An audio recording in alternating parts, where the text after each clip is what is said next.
പരിശുദ്ധ മാസമായ റമദാൻ വിട പറയാൻ ദിവസങ്ങൾ മാത്രം ശേഷിക്കെ റമദാനിലെ അവസാന വെള്ളിയാഴ്ച വിശ്വാസികളെ കൊണ്ട് നിറഞ്ഞ പള്ളികൾ. റമദാൻ 27-നാണ് ഇത്തവണത്തെ അവസാന വെള്ളിയാഴ്ച എത്തിയത്.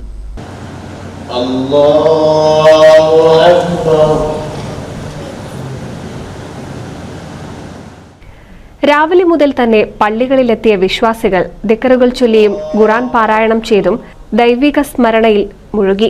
കൂടാതെ റമദാനിലെ അവസാന പത്തിലെത്തിയതോടെ നിരവധി പേരാണ് പള്ളികളിൽ ഇഹ്തികാഫ് ഇരിക്കുന്നത്. റമദാനിലെ എല്ലാ വെള്ളിയാഴ്ചകളിലും പള്ളികളിൽ വൻ ജനത്തിരക്കാണ് അനുഭവപ്പെട്ടത്. റമദാനിലെ പ്രധാന ദിനമായ റമദാൻ 27-നാണ് ഇത്തവണ അവസാന വെള്ളിയാഴ്ച എത്തിയത്. പ്രത്യേകത ഏറെയുള്ള അവസാന വെള്ളിയാഴ്ചയും പള്ളികൾ നിറഞ്ഞു കവിഞ്ഞു. രാവിലെ മുതൽ തന്നെ അവസാന വെള്ളിയാഴ്ചയിൽ പള്ളികളിൽ വിശ്വാസികൾ എത്തിച്ചേർന്നു. ജുമാ നിസ്കാരത്തിന് തിരക്കേറിയതോടെ പലരും പള്ളിക്ക് പുറത്തുനിന്നാണ് നിസ്കരിച്ചത്. പള്ളികൾക്ക് മുന്നിൽ പന്തലിട്ടാണ് നിസ്കരിക്കാൻ പലയിടത്തും സൗകര്യമൊരുക്കിയത്. റമദാനിൽ കാത്തുസൂക്ഷിച്ച വിശുദ്ധി തുടർന്നു കൊണ്ടുപോകാൻ തയ്യാറാകണമെന്ന് ഇമാമുമാർ ഖുത്ബയിൽ ഉദ്ബോധിപ്പിച്ചു. പരിശുദ്ധ റമദാനിന് പരിസമാപ്തി കുറിച്ചുകൊണ്ട് സന്തോഷത്തിന്റെയും സൗഹൃദത്തിന്റെയും സന്ദേശമുയർത്തി വിശുദ്ധ ഈദ് കടന്നു വരികയാണ്.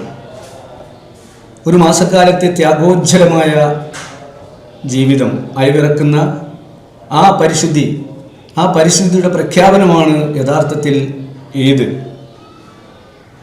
പട്ടിണിപ്പാവങ്ങളായ ആളുകൾക്ക് സക്കാത്തിലൂടെ അവരുടെ അവകാശം നൽകിയും സമ്പത്തിൻ്റെ 2.5% നിർബന്ധദാനത്തിലൂടെ നൽകിയും സാമ്പത്തിക സന്തുലിത അവസ്ഥയ്ക്ക് വേണ്ടി പരിശുദ്ധ ഇസ്ലാം ചില നിയമനിർമ്മാണങ്ങളൊക്കെ ബാധകമാക്കിയിരിക്കുകയാണ്.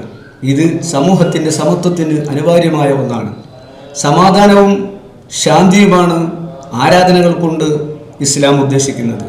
പാപമോചനവും മനുഷ്യൻ്റെ ഹൃദയവിശുദ്ധിയും തന്മൂലം സമൂഹത്തിൻ്റെ ആരോഗ്യപരമായ നിലനിൽപ്പും സ്നേഹ സൗഹൃദങ്ങളുമാണ് ഇസ്ലാം ഇതുകൊണ്ടെല്ലാം ഉദ്ദേശിക്കുന്നത്.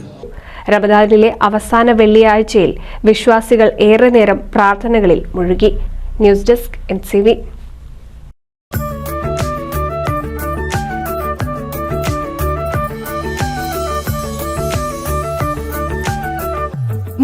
വർഷത്തെ വിശ്വസ്ത പാരമ്പര്യവുമായി എന്നും എപ്പോഴും കൂടെയുണ്ടെന്ന വിശ്വാസം. Basith wedding mall, Basith arcade, Poongottukulam, Tirur.